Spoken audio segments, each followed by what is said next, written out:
Hello everyone, स्वागत है आपका आपके ही चैनल स्टूडेंट्स जीके एकेडमी में। तो गाइज, ये जो सेशन चल रहा है वो पर्यावरण एवं पारिस्थितिकी का चल रहा है और इसका जो आज क्लास होने वाली है वो इसके टॉपिक 2 की क्लास होने वाली है, जो कि है पारिस्थितिकी। गाइज, क्लास स्टार्ट करने से पहले मैं आपसे एक रिक्वेस्ट करना चाहूँगी कि प्लीज़ मेरे चैनल को सब्सक्राइब कर लेना और सब्सक्राइब करने के साथ ही साथ बेल आइकन भी प्रेस कर लेना, जिससे आने वाली वीडियो के नोटिफिकेशंस आपको मिलते रहें। तो चलिए क्लास स्टार्ट करते हैं, और वीडियो अगर अच्छा लगे तो आप एक लाइक ज़रूर करना। क्वेश्चन नंबर 1 देख लेते हैं। 10% का नियम किसके द्वारा दिया गया था? तो ये किसके द्वारा दिया गया था? लिंडमैन द्वारा। किसके द्वारा? लिंडमैन द्वारा। और इसमें जितने भी मैंने क्वेश्चन डाले हैं सारे very very most important question है, जो किसी ना किसी एग्जाम में जरूर आए हुए हैं। 10% नियम के तहत क्या होता है? अब देखिए, दिया तो लिंडमैन ने था। अब इसके तहत होता क्या है कि एक पोषण स्तर से दूसरे पोषण स्तर तक ऊर्जा का 10% भाग स्थानांतरित होता है। क्या होता है कि एक पोषण स्तर से दूसरे पोषण स्तर तक 10% भाग स्थानांतरित होता है ऊर्जा का। जीव से जैव मंडल तक जैविक संगठन का सही क्रम क्या है? जीव से जैव मंडल तक जैविक संगठन का सही क्रम क्या है? तो वो है जनसंख्या, फिर समुदाय आता है, फिर पारिस्थितिकी तंत्र होता है, और फिर क्या आता है? भूदृश्य। स्वपोषी स्तर पर उत्पादन को कहा जाता है प्राथमिक उपभोक्ता। जो अपना भोजन स्वयं लेते हैं, बनाते हैं, उनको कहते हैं स्वपोषी, और वो होते हैं प्राथमिक उत्पादकता। परपोषी विषम पोषणज स्तर के उत्पादन के संदर्भ में क्या आता है? तो वो क्या है? द्वितीयक उत्पादकता। कौन आते हैं वो? द्वितीयक उत्पादकता। पारिस्थितिकी पारस्परिक संबंध का अध्ययन है जीव और वातावरण के बीच। क्या है? जीव और वातावरण के बीच। अर्नेस्ट हैकल ने पारिस्थितिकी इकोलॉजी शब्द का प्रयोग किया ओक्योलॉजी के नाम से। किससे किया था? ओक्योलॉजी के नाम से। देखो, इकोलॉजी ओक्योलॉजी के नाम से। पारिस्थितिकी प्रकृति की संरचना एवं प्रक्रिया का अध्ययन है। यह किसने कहा कि पारिस्थितिकी प्रकृति की संरचना एवं प्रक्रिया का अध्ययन है? यह किसने कहा था? यूजीन ओडम ने। किसने कहा था? यूजीन ओडम ने। पारिस्थितिकीय पदछाप के माप की इकाई है भूमंडलीय हेक्टेयर। क्या है? भूमंडलीय हेक्टेयर। पृथ्वी का सर्वाधिक बृहद पारिस्थितिकी तंत्र कौन सा है? तो वो होता है जैव मंडल, जो कि सबसे बड़ा पारिस्थितिक तंत्र है। परितंत्रों की घटती उत्पादकता के क्रम में उनका सही अनुक्रम है। परितंत्रों की घटती उत्पादकता के क्रम में उनका सही अनुक्रम है मैंग्रोव, घास स्थल, झील, और क्या होता है? महासागर। पारिस्थितिकी तंत्र का प्रेरक बल क्या होता है? पारिस्थितिक तंत्र का प्रेरक बल क्या होता है? तो वो होता है सौर ऊर्जा। जैविक एवं अजैविक संघटकों के मध्य बिचौलिया का कार्य करते हैं, तो वो है उत्पादक। कौन कार्य करते हैं? उत्पादक। सर्वप्रथम पारिस्थितिकी तंत्र की संकल्पना प्रस्तावित की गई वर्ष 1935 में एजी टांसले द्वारा। किसके द्वारा? एजी टांसले द्वारा। किसी प्रजाति विशेष के पौधों या जीवों के रहने की सटीक जगह क्या कहलाती है? तो वो कहलाती है आवास, हैबिटेट। क्या कहलाती है वो? आवास, जिसमें पौधे और जीव रहते हैं। वन, तालाब तथा खेत में कृत्रिम पारितंत्र है, तो वो क्या है? खेत। वन, तालाब तथा खेत में कृत्रिम पारितंत्र है खेत, जो कि किसानों के द्वारा बनाया जाता है। घास स्थल, वन तथा मरुस्थल उदाहरण हैं स्थलीय पारिस्थितिक तंत्र के। स्थलीय पारिस्थितिक तंत्र के। झील, नदियां तथा समुद्र, तालाब, ज्वार, नदमुख आदि उदाहरण हैं। तो ये किसके उदाहरण हैं? ये जलीय पारिस्थितिक तंत्र के उदाहरण हैं। समुदायों का पूर्ण क्रम जो क्रमशः एक निश्चित स्थान पर बदलता है कहलाता है शियर। समुदायों का पूर्ण क्रम जो क्रम से एक निश्चित स्थान पर बदलता है कहलाता है सीयर। किसी निश्चित क्षेत्र में प्राणियों की संख्या की सीमा जिसे पर्यावरण समर्थन कर सकता है कहलाती है वहन क्षमता। क्या कहलाती है वो? वहन क्षमता। पृथ्वी के सर्वाधिक क्षेत्र पर फैला हुआ पारिस्थितिकी तंत्र है सामुद्रिक। पृथ्वी के सर्वाधिक क्षेत्र पर फैला हुआ पारिस्थितिकी तंत्र है सामुद्रिक।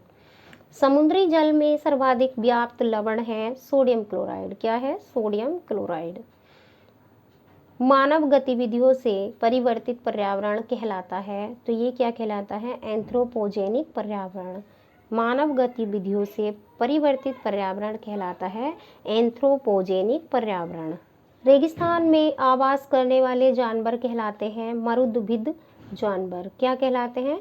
मरुद्भिद जानवर। रेगिस्तान मतलब मरुस्थल, मरुस्थल से रिलेटेड हो गया मरुद्भिद जानवर।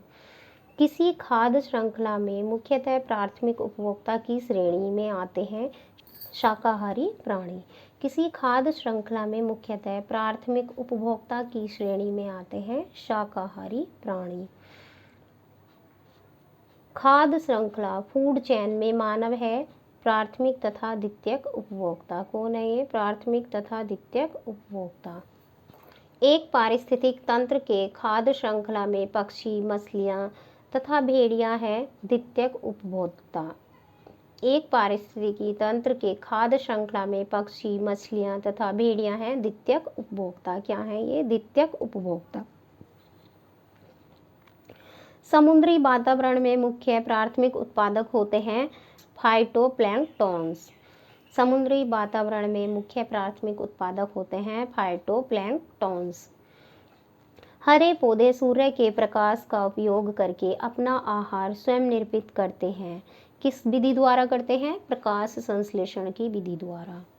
एक घास स्थलीय पारिस्थितिकी तंत्र के खाद्य श्रृंखला में विभिन्न घटकों का सही क्रम है, तो वो है घास, टिड्डा, मेंढक, सर्प। घास क्या होते हैं? उत्पादक होते हैं। टिड्डा प्राथमिक उपभोक्ता है। मेंढक द्वितीयक उपभोक्ता है और सर्प क्या है? तृतीयक उपभोक्ता है। जीव भार का पिरामिड जिस पारिस्थितिकी तंत्र में उलट जाता है वह है तालाब अथवा समुद्र।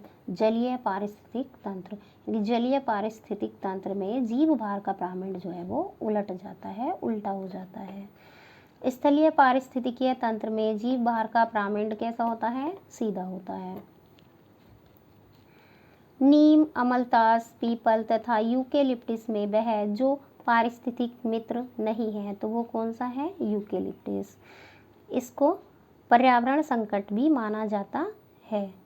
यूकेलिप्टिस को पारिस्थितिक मित्र क्यों नहीं कहते हैं? ये भी एक क्वेश्चन बनता है। तो इसका क्या रीज़न है? अत्यधिक जल ग्रहण शक्ति के कारण, क्योंकि इसकी जो जल ग्रहण करने की शक्ति है वो बहुत ज़्यादा है। गाइस, अगर वीडियो अच्छी लग रही है तो प्लीज़ एक लाइक ज़रूर करना। लैंटिक आवास का उदाहरण है, तो इसका उदाहरण क्या है? तालाब एवं दलदल। लैंटिक आवास का उदाहरण है तालाब एवं दलदल। लिम्नेटिक क्षेत्र होता है पानी का खुला क्षेत्र। क्या होता है? पानी का खुला क्षेत्र, और जिसमें पादप पिलवक की अधिकता में वृद्धि होती है। किसमें होती है? पादप पिलवक की अधिकता में वृद्धि होती है। पादप पिलवक किन्हें कहते हैं? पानी की सतह पर तैरने वाले बहुत छोटे जलीय पौधे। पादप पिलवक क्या होते हैं? कि पानी की सतह पर तैरने वाले जो बहुत छोटे छोटे जलीय पौधे होते हैं उनको कहते हैं पादप पिलवक। मनुष्य कौन सा उपभोक्ता है? तो ये है तृतीय उपभोक्ता। कौन सा उपभोक्ता है? तृतीयक उपभोक्ता। बहते जल के आवास लोटिक आवास कहे जाते हैं, जैसे नदी। जो बहते जल के आवास होते हैं, अभी पीछे आया था लैंटिक आवास, जो तालाब एवं दलदल होते हैं, यानी कि वो पानी बहता हुआ नहीं होता है। इसमें क्या है? बहता हुआ जल, जैसे नदी, तो इनको बोलते हैं लोटिक आवास। सर्वाधिक पारिस्थितिकी तंत्र है महासागर। सर्वाधिक स्थायी पारिस्थितिकी तंत्र है महासागर। पारिस्थितिकी तंत्र में तत्वों के चक्रण को कहते हैं जैव भू रासायनिक चक्र। क्या कहते हैं? जैव भू रासायनिक चक्र। पारिस्थितिकी स्थायी मितव्ययिता है, यह किस आंदोलन का नारा है? तो यह है चिपको आंदोलन का। किसका है ये? चिपको आंदोलन का। दक्षिण भारत का पर्यावरण संरक्षण से संबंधित आंदोलन है एपिको आंदोलन, जो कि दक्षिण भारत से संबंधित है।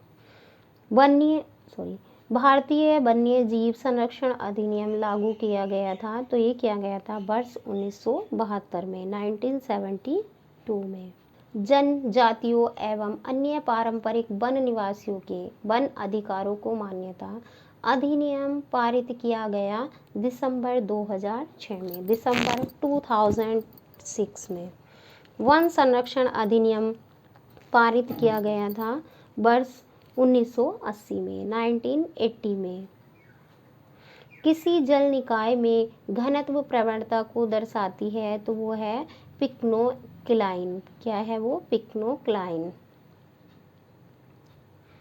किसी जल निकाय में लवणता को प्रदर्शित करती है हेलोक्लाइन। ये क्या होती है? हेलोक्लाइन। दोनों में अंतर समझिए, ये घनत्व प्रवणता को दर्शाती है और ये लवणता को दर्शाती है। किसी जल निकाय में गहराई के तापमान परिवर्तन को दर्शाती है थर्मोक्लाइन। ये होती है थर्मोक्लाइन, ये गहराई के तापमान परिवर्तन को दर्शाती है। हेलोक्लाइन किसको दर्शाता है? जल निकाय में लवणता को। और पिक्नोलाइन दर्शाता है घनत्व प्रवणता को, हेलोक्लाइन दर्शाता है लवणता को, और थर्मोक्लाइन दर्शाता है गहराई के तापमान में परिवर्तन को। मोनोक्लाइमेक्स एकल चरम सिद्धांत का प्रतिपादन किसने किया था? तो ये किया था एफ किलमेंट ने। किसने किया था? एफ किलमेंट ने। लोटिक पारिस्थितिकी तंत्र का उदाहरण है, लोटिक पारिस्थितिकी तंत्र का उदाहरण है जो पीछे भी आया था, तो वो है नदी। लोटिक पारिस्थितिकी किसे कहते हैं? बहते हुए जल को। सर्वाधिक स्थायी पारिस्थितिकी तंत्र है महासागर। कौन है? महासागर। ये क्वेश्चन काफ़ी बार आता रहता है, यूपी टेट में भी ये रिपीट होता है। जैव विविधता अधिनियम का पारित हुआ 2002 में, वर्ष 2002 में।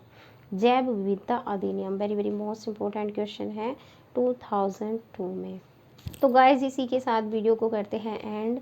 मिलते हैं नेक्स्ट टॉपिक में, जो कि होने वाला है जैव विविधता, जो कि पर्यावरण का तीसरा टॉपिक है। तब तक के लिए bye bye. Thank you for watching.